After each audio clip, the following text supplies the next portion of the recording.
민수기 강의 6번째 시간입니다. 이번 시간에는 산재물 온전한 11조로 드려지는 에클레시아 성도라고 하는 제목으로 민수기 6장 1절부터 27절까지 함께 나눠보도록 하겠습니다. 이 민수기 6장 1절부터 27절까지는 소위 말해서 나실인에 관한 율법입니다. 누군가가 하나님께 남자가 됐던 여자가 됐던 자기 몸을 구별해서 하나님께 드리겠다 서원을 한 자들은 어떻게 해야 하는지에 관해서 여호와께서 모세를 통해서 주시는 말씀인데, 이도 마찬가지로 율법적 차원의 어떤 종교 행위를 위한, 종교 생활을 위한 규범이나 규정, 기준이 아니라는 거. 이도 마찬가지로 다 복음을 지금 내포하고 있다라고 이렇게 여러분들이 이해를 하셔야만 합니다. 한마디로 얘기하면 생물학적 개념의 남녀가 자기의 몸을 구별해서 하나님께 드리겠다고 하는 것의 의미, 이건 곧 창세기 1장 1절과 창세기 1장 27절의 복음적 메시지로 여러분들이 이해를 하셔야 되는 거예요. 말씀을 담은 말씀의 집으로서의 성전, 말씀 그리스도를 머리로 하는 말씀의 집으로서의 성전, 곧 아버지가 말씀이니 그 말씀인 아버지로부터 생명을 넘겨받은 그 말씀 아버지의 자녀, 마찬가지로 말씀 그리스도라고 하는 그 맥락이란 말이죠. 그래서 결국은 말씀이신 아버지가 당신의 아들로서의 말씀 그리스도 독생자를 낳는 톨레도트, 그 아들의 계보를 잇는 이야기에 관한 그런 비유로 이 나신하고 관련된 율법을 이해를 하시면 되는 거예요. 그러니까 결국은 우리 각자에 관한 이야기입니다. 성전 이야기란 말이에요. 나실일은 결국은 말씀 그리스도로서의 성전 에클레시아, 예수의 모형으로 이해를 하시면 되는 거예요. 그러니까 이거를 문자 그대로 읽고 믿어버리면 율법으로 넘어가게 되고, 그러면 이제 또 어떤 헛소리들을 하게 되냐면, 봐라, 하나님의 신실한 자녀들은 자기 몸을 구별해야 된다. 그러니까 항상 깨끗함을 유지를 해야 된다. 뭐 음식도 함부로 먹으면 안 되고, 술 마셔도 안 되고, 담배 펴서도 안 되고, 항상 정결하고 깨끗하게 이 몸을 유지해야 된다. 이런 이제 헛소리들을 하는 거예요. 여기서 말하는 이 몸은 이 고깃덩이를 말하는 게 아닌데, 무슨 의미인지 이해되세요? 무엇이 선이고 무엇이 악인지 그 차이를 분별할 수 있다라고 하는 착각의 근원이 되는 나라고 하는 이 의식, 그걸 성경은 육체 혹은 육신의 생각, 몸이라고 한단 말이에요. 그 몸이 내 것이 아닌 말씀 그리스도의 것으로 완전히 주인이 바뀌는 것을 의미하는 거예요.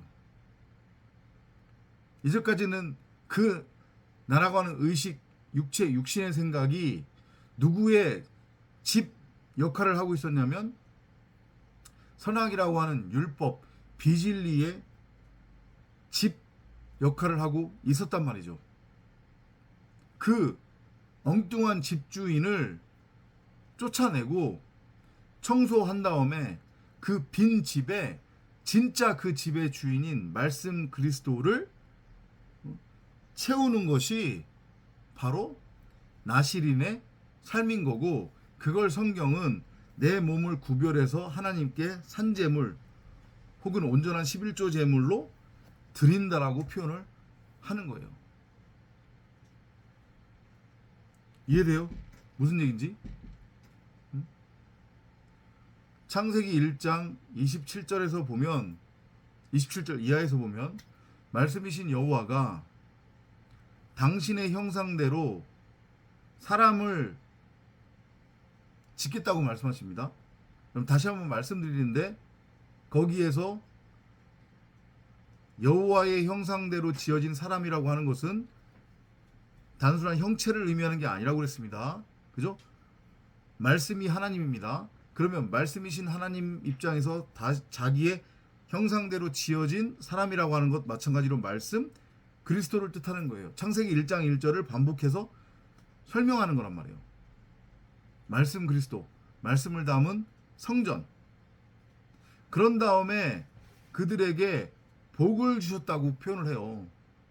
그러면 거기에서 성경이 말하는 그 blessing, 복 혹은 복을 주다라고 하는 것의 의미가 뭐냐? 어린 양의 피를 부어 성별하다, 구분짓다라는 뜻이에요. 하나님께서 기뻐 받으시는 제물로서 성별하다, 구별하다. 그게 복이거든요. 근데 그게 누구한테 주어진다고요? 말씀 그리스도들한테. 말씀 그리스도를 머리로 넘겨받은 말씀을 담은 성전으로 세워진 성도들에게 그 성별됨의 복, 은혜가 임한다는 거예요. 그리고 그런 그들이 바로 온전한 11조 제물, 하나님께서 유일하게 기뻐 받으시는 산 제물, 하나님을 신령과 진정으로 예배할 수 있는 예배의 상태, 그 존재로 세워지는 것, 그 존재의 상태가 바로 성별되고 구별된 것이고, 그 존재를 하나님이 그 상태를 성전이라고 하고 바로 나실린이라고 칭하시는 거란 말이에요. 뭐 내 인생을 다 들여서 내 목숨 바쳐서 복음을 전하겠습니다. 하나님을 섬기겠습니다. 제 이 몸뚱아리 하나 죽어도 상관없으니 오지 아프리카에 가서 복음을 전하겠습니다. 이슬람이 판치고 있는 그 한가운데로 들어가 복음을 외치겠습니다. 이런 거 말하는 거 아니란 말이에요. 나시린은 곧 창세기 1장 1절과 창세기 1장 27절에서 증언하고 있는 말씀을 담은 말씀의 집으로서의 성전을 뜻하는 거예요. 우리에 관한 이야기란 말이에요.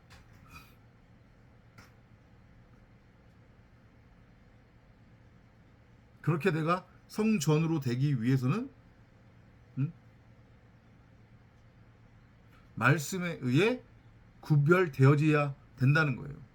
선악이라고 하는 율법을 내 말로 취해서 그 율법을 열심히 행위로 행함으로써 그 율법의 행위를 통해 하나님의 기쁨이 되어 하나님께로부터 인과응보적 그런 개념의 무언가 대가를 받음으로 내가 나시린이 된다는 얘기가 아니고, 땅을 열심히 경작해서 땅적 가치를 내가 추구함으로 그게 하나님의 기쁨이 되는 것이고, 그렇게 내가 열심히 율법을 행해서 땅을 경작해서 얻은 땅의 소산의 일부를 구별해서 하나님께 드리는 것이 나시린의 삶이 아니라는 얘기란 말이에요. 그건 큰 오해예요. 첫사람 아담, 네페시 하야, 이성 없는 짐승, 그냥 호흡하는 고깃덩이, 그게 바로 나라는 겉사람으로서의 나라고 하는 존재였구나. 무엇이 선이고 무엇이 악인지 그 차이를 분별할 수 있다라고 하는 착각과 믿음과 확신에 빠져서 내 보기에 옳은 대로 내 멋대로 내 소견대로 선과 악을 규정하고 정의해서 그것을 내 말로 취해 행위로 행하면서 내가 땅적 존재로서 땅적 가치를 추구하며 땅의 왕으로 살아가고 있었구나. 그게 바로 짐승이었네. 그런 내가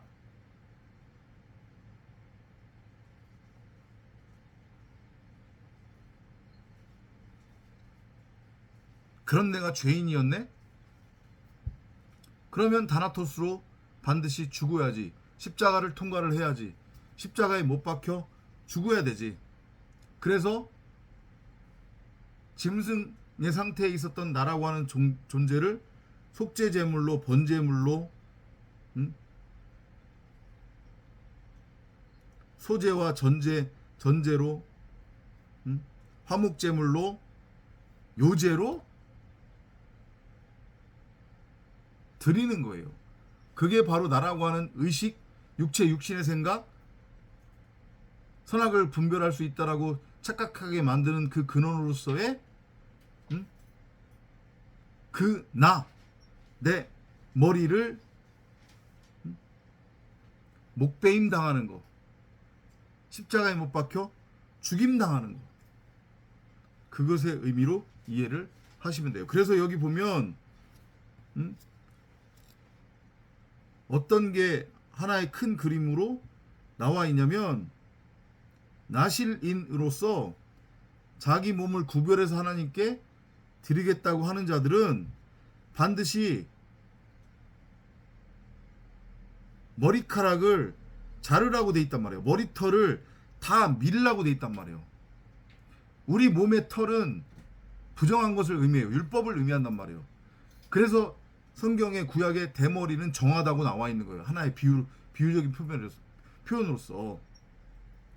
그 머리털이 의미하는 것은 나라고 하는 육체, 육신의 생각, 의식이란 말이에요. 무엇이 선이고 무엇이 악인지 그 차이를 분별할 수 있다라고 착각하게 만드는.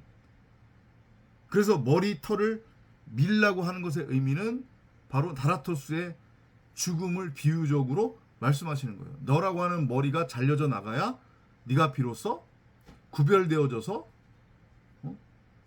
내가 기뻐 받는 산재물 11조 제물로 나에게 드려질 수 있는 거다. 너라고 하는 육체, 육신의 생각이 완전하고 온전하게 십자가에 못 박혀 다나토스로 죽어야 한다. 이 메시지. 그런데 보세요. 사사기에 보면 삼손이 등장하죠. 그죠? 삼손이 나실인의 모형이란 말이죠. 우리의 모형이기도 하고요. 근데 그 삼손이 어마어마한 힘을 발휘를 해요. 그죠? 근데 나중에 가서 삼손이 얘기하죠. 자기 힘의 근원이 뭐라고 했어요? 머리털이라고 했잖아요. 그래서 삼손의 이방 와이프가 나중에 삼손의 그 머리털을 잘 때 다 밀어버리잖아요. 그러니까 힘을 못 쓰게 되잖아요. 복음 진리란 말이에요. 세상에 대한 죽음, 선악의 율법에 대해서 내가 죽임 당하는 거예요. 내 머리가 잘려짐으로, 다나토스로 죽음으로. 이해되죠? 그렇게 연결해서 삼손의 이야기도 여러분들이 복음적 차원에서 이해를 하시면 되겠습니다. 하나님께 나 자신을 구별해서 드린다고 하는 것의 의미, 나실인의 의미 이해가 되시나요? 그죠? 그러니까 엄한 짓들을 하지 마시기 바랍니다. 그죠? 그러니까 선교사들 헛짓거리들 하고 있는 거예요, 지금. 미안한 얘기지만. 그렇게 해서 내가 말씀 그리스도 성전이 되면 내가 바로 말씀을 담은 말씀의 집, 하나님 나라 천국의 상태가 된 거니까, 그런 데가 바로 뭐가 되는 거예요? 복의 근원이 되는 거잖아요. 그 복은 하나님 나라의 복 의미하는 거니까. 그죠? 율법에서 진리로, 비진리에서 진리로 어떤 존재를 완전히 360도 바꿀 수 있는 그러한 복음의 능력을 소유하고 있는 하나님 나라, 천국, 말씀, 성전이 된 거니까 내가.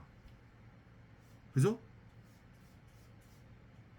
그러면 그게 바로 내가 하나님, 말씀이신 하나님께로부터 복을 받은 것이고, 그리고 그런 말씀으로서의 하나님과 하나가 된 천국의 상태가 된 내 자신이 역시 다른 사람들을 축복할 수 있는, 다른 사람들에게 하나님 나라의 그 복음을 전할 수 있는 복의 근원이 된 거란 말이에요. 그렇게 6장 1절부터 27절까지 나실이라고 관련된 율법이 우리에게 주는 복음적 메시지를 이해하시고 깨달으시면 되겠습니다. 다음 시간에 또 찾아뵙도록 하겠습니다.